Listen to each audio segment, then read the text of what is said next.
Most people won't agree with this, but let's be honest. America isn't punishing Russia. It's testing India. तो हुआ क्या? US ने अभी अभी सैंक्शंस लगाए हैं रशिया के दो बड़े जायंट्स पे, ऑयल जायंट्स बेसिकली, रोजनेफ्ट और Lukoil. On paper it's about Ukraine war and punishing Moscow. लेकिन रियल टर्म्स पे असली प्रेशर जो है वो रशिया पे नहीं, इंडिया और चाइना पे है.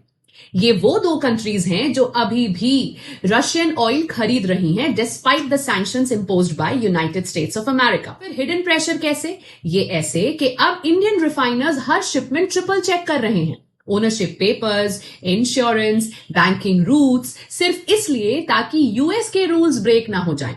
क्योंकि अगर वॉशिंगटन ने फिर सोच लिया to push secondary sanctions, then जो इंपैक्ट है वो रशिया पे नहीं, इंडिया के पेमेंट सिस्टम्स और शिपिंग लाइंस पे भी पड़ेगा. मतलब US doesn't need to name India to pressure India. ये इनडायरेक्ट प्रेशर भी बनाया जा सकता है. तो समझ आई रियल स्ट्रेटेजी? ये यूक्रेन वॉर का बात नहीं है, ये सिर्फ यूक्रेन वॉर की इशू नहीं है. This is about who controls the world's energy chess board. US जानता है कि जिसके पास ऑयल और पेमेंट रूट्स का कंट्रोल होगा वो ही ग्लोबल लेवरेज रखेगा. अगर इंडिया न्यूट्रल रह गया तो ऑयल ही बन जाएगा प्रेशर का नया वेपन. अब इंडिया कैसे रिएक्ट कर रहा है? For India the formula is simple. National interest first. Second, discounted Russian crude oil को लेना very very legally. Third, gulf और अफ्रीका के साथ नए एनर्जी डील्स एक्सपैंड करना क्वाइट स्मार्टली.